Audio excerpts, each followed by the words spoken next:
Hey folks, it's Jim, Mr. X. I know it's been a couple weeks since we did a video. Um, been crazy with holidays and sickness and everything else. So tonight we're gonna throw it back. We're gonna go back to a Tuesday in Texas.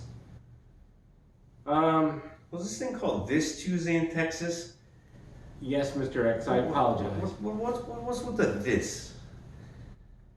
Well, I'm not sure. I want to make sure it was this Tuesday, not any Tuesday. Somebody was going crazy with the alliteration there? I guess so. Jeez.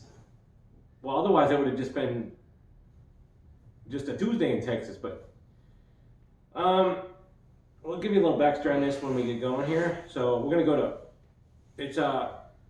Fire Up Your Network. Gonna go to the pay-per-views. Tuesday in Texas. There's only one. It's December 3rd, 1991. All right, welcome back, everybody. All right, we're going to go in We're going to go to 1 hour, 15 minutes, 43 seconds. 1:15:43. 3, 2, 1. Boom! All right. A little bit of backstory on this. This was for the heavyweight title. Now, was it the event right before this where Ric Flair had interfered, I believe, and kind of cost Hogan the title? Yes, Ric Flair is in WWE here, or WWF at the time. He left Crockett. They had some issues. So this is on the heels of Hogan's second pinfall loss in the World Wrestling Federation for the title. Yes.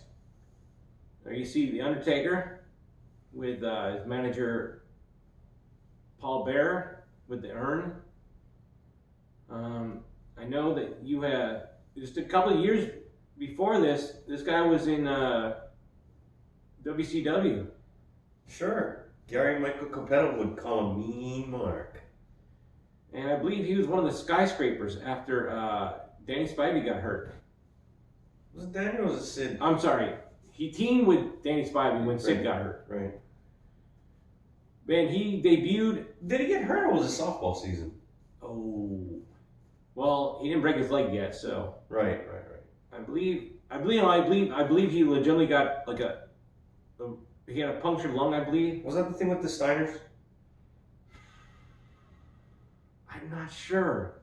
It was like a Scotty Steiner throw or something like that. I'm not sure, but I heard something like that. I believe it was a punctured lung, though. Right, but did it occur on some kind of bump or something like that? Yes, it did. I'm not sure. I didn't do the research on that stuff, but yeah. Anyway. Here you see Hulk Hogan coming out. Still popular here with the fans. Well, they got those foam fingers. You're right. Although a short time after that, the WWF crowd would have probably preferred a different finger on his hand. I was trying to be nice here, but yes, I agree. He's got the red and yellow here. Got the Hulk Rules plushie. Oh, here he comes, and little Paul Bear. He's getting a little. Oh. He's getting a little action there too. Putting the boots to Hogan. Oh, Hogan. He's already fed up with this. And as I said, this was right after Ric Flair had interfered their last match to cost Hogan the title, I believe. Right. It was a couple weeks before this, or even a week. I'm not sure exactly when. Oh. I don't think Hogan suffered a pinfall loss for the title until WrestleMania against the Warrior. WrestleMania 6. With some kind of craziness happening, right? With an official or interference or... Speaking of an official, look who's there. Hey, Jack Tunney. What's your nickname for him? Well, that's not my nickname for him. It's the Brain, Mr. Jack Undertaker Tunney. That's right. He was the nephew of... Right, he was there from the Frank Tunney territory, right? Toronto, right? Yes, and that's Frank Tunney's actual nephew. Right, because wasn't that the whole Maple Leaf Garden thing? They would run it up there. It was a big time show for them, right? Once a month, yes. They'd have the ramp. It looked really nice. They had, instead of squash matches, they actually had competitive matches on the cards. Right. Yeah, see, I didn't like this whole thing with the Undertaker back in those days. Like, he just would go to choke people. Like, But- not even a choke slam like you would do later. Just choke people. I don't understand that. And that's illegal. Right. Well, looks like Paul Bear, I think Hogan shoved him down there. Uh-oh, Hogan off the ropes, looking for a clothesline. Undertaker went over backwards, landing on his feet though. Oh, here comes Paul Bear. Now, there's a lot of, everybody says that Undertaker's power is in that urn. There's something in there, not sure what. There's some sort of inspiration, some sort of power source to him. Is that Morella in the ring? I believe it is. Yeah, well, the Undertaker, he always from his first days in the WWF was sold as some type of like Unstoppable. supernatural type guy. I mean, however, I didn't see him fall off the roof of Cobo Hall and come walking back in for a match. So Well, that was like 6 years after this. So. yeah, true. Well, less than that, but it's amazing how time flies. This is a long time ago now. So this is December 1991. So this is shortly before the 1992 Royal Rumble, correct? Yes. Well, we don't want to spoil it for the fans here. The ending of this kind of leads up to the Royal Rumble, so we'll let them watch here. Funny thing is, Paul Bear was actually a mortician in real life, and he played a character here Right. of a Paul Bear. yes of a, and they referenced it a lot of times. This character that he was a mortician. Well, he actually was in real life. Well, I don't know why the referee's not counting him out here. It's kind of funny to me because in the whole timeline of the whole Undertaker character and development and storytelling throughout the history of WWF and now WWE, it's interesting to note that Undertaker's basically the guy that Hogan basically never got over. Yes, Because when Hogan came back again, won I don't know if it was the unified title or it was the WWE title. I'm not sure. He defeated Triple H, and I believe he lost the belt to Undertaker. yes. It was like way later. This is like the 2000s. It's funny. I believe we were just talking about that the other day. You're right.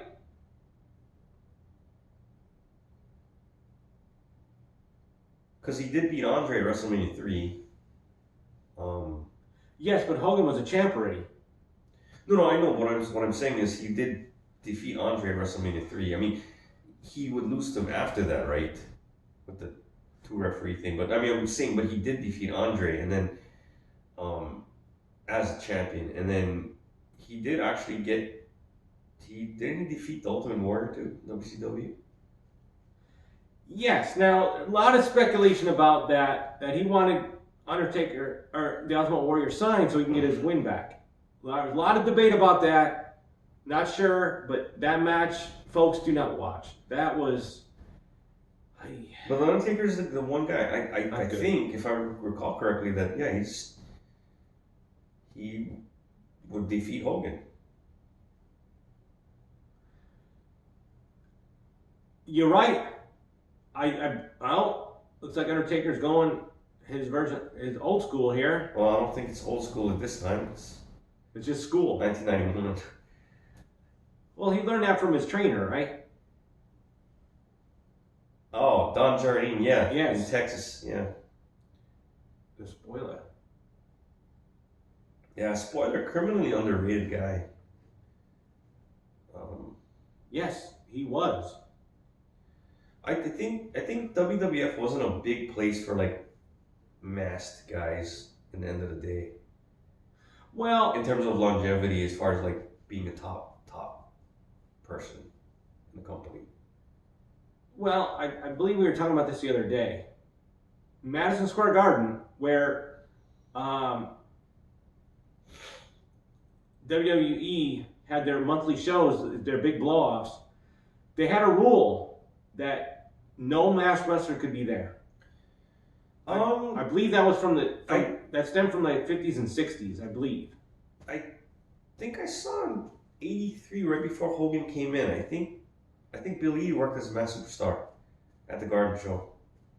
Well, I believe I want to say it was on the same card that the Sheik won the belt. you could be right, but I know for a while they didn't. They had a rule because that stemmed from the old Athletic Commission stuff where you couldn't have a mask on in there because it was just a whole money thing and everything else. So, but I think right before that, Bill, Masked Superstar, I think they had changed the rules. But as far as the spoiler, I think he maybe at this point maybe was a little older and maybe too old for him, past their prime, I guess. Sure, I'm not talking in this time frame. I'm saying I'm surprised he wouldn't have got a chance on a big stage earlier, like in the 80s, if not the late 70s. I mean, he's a big guy. He's like 6'7", 6'8". He was tall. Yeah, he wasn't. He was taller than 6'4". Yes, but back then, as you know, WWE was a lot about the nationalities. With true. With Bruno and true. Pedro Morales and all that. Yeah. So, like, where would he fit in with the New York crowd and all that? I mean, they even told Hogan is Irish, right? I mean, he already had that as part of his character, but I mean, even then, I thought Sheamus was the first Irish champion, but hey, yeah, that's true. See, now why is the referee allowing this? He's choking him. Well, is he choking him or is he smothering him? See, because he doesn't have his hand on his throat, so I don't know that that's actually illegal. Now, Jack Tunney's out there because of what happened in the last match between these two. Okay, you want to fill us in on that? What was it, a chair shot or something? Flair slid a chair into the ring. Was that? Yes, Flair, I believe. And what happened there? Was that? What happened there? That was a mess up, huh? Well, the ropes are actually very loose. Too loose, huh? So when Hogan went in there, he basically almost fell out. Yeah. And we talked about this, folks. The ropes back then were loose because the guys were not coming off the tops, being athletic, doing all that stuff. It was more of a big guy's realm here. So yeah, a lot of punch and kick, huh? Unfortunately, yes. But anyway, yeah, the whole thing with Tunney. He's out there to prevent any shenanigans from going on here. So the actual last thing where Hogan actually lost the WWF title, was that where Flair slid the chair into the ring and then Hogan got dropped on the chair at the tombstone? The tombstone, yes, sir. And then Hogan has actually, I should say the Taker, he came to the ring with the Winged Eagle, right? That was Hogan's belt. Right. And this is before they made a new one, I believe.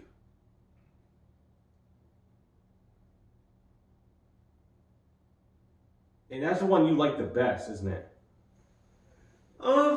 It had its creativity. Better than some WW been huge in the middle of some like a blue strap and a red strap. Yeah, exactly. Oh, Undertaker tried to go to the well once too often, and but it was one of those like Rich Park belts or something, right? The Winged Eagle.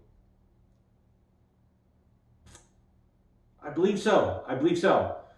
Uh-oh. Looks like I know you like that ECW World Television title. The belt looked pretty much like that. And speak of the devil, there's the real world's champion coming out. See, that's Tunney's there. Jack Tunney. See, this is why he's out there to try to prevent this. Hogan, what's he doing here? I think he's had enough. He's not going to feel nothing right now. Uh-oh. But Ric Flair's out there, so there could be trouble brewing. Hogan's going to hit him with a big clothesline here. Oh, this time the Undertaker did not land on his feet. It looks like Hogan's coming after Flair here. Yes, it looks like it. Going to get his hands on him. Oh, Hogan with a chair. whacking. Man. Oh! Tunney goes down. Tunney is underneath Ric Flair. That was, that should be some heavy fines and suspensions here, shouldn't there? Wow. Okay. Looks like Hogan's going to go for his big boot here. That's his coup de grace here. Oh no, elbow. Taker doesn't go down. Taker's still on his feet. I'll see again. Close fist punches from Hogan. And no reaction from Joey Marella. Oh, right to the eye, and no admonition from Joey Marella. These are all illegal moves, I might add. And Ric Flair's still out there, and Jack Tunney's he's down. He's out for now.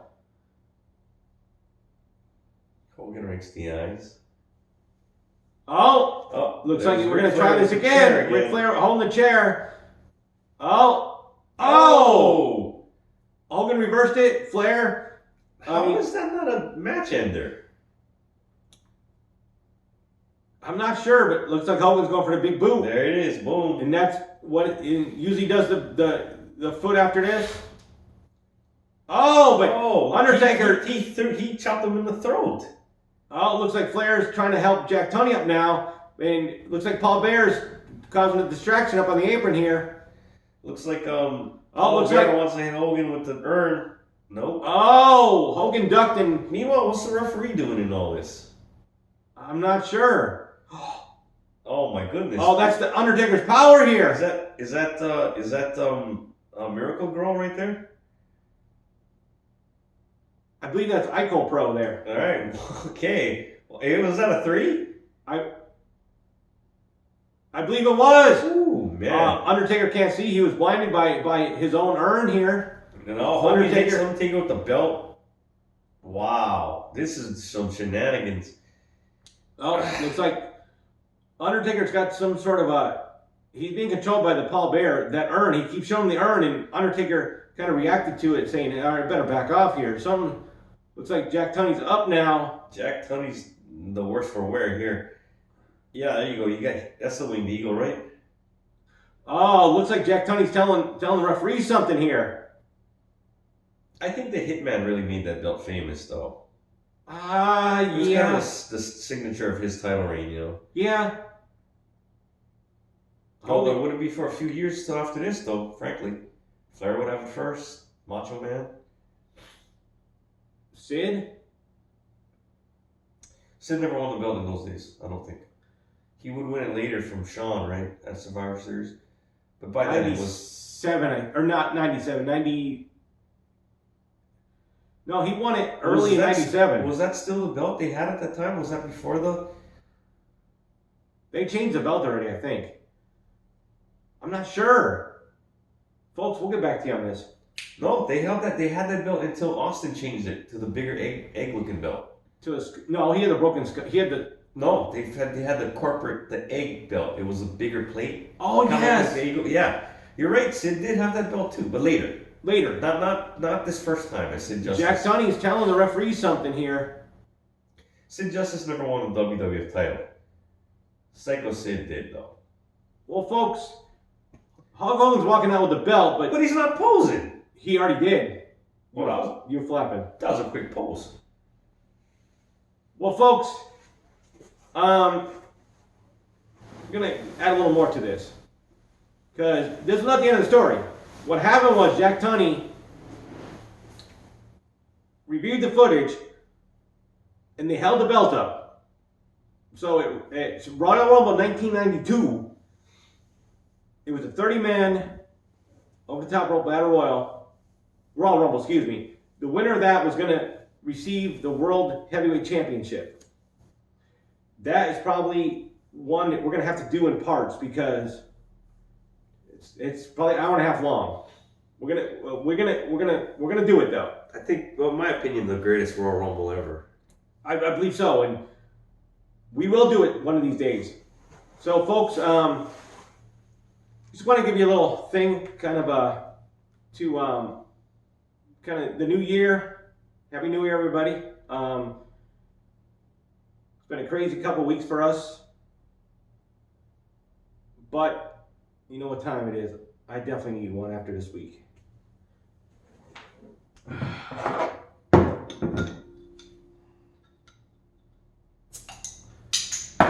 Folks, for Mr. X, this is Jim from the SCF Studios, signing off.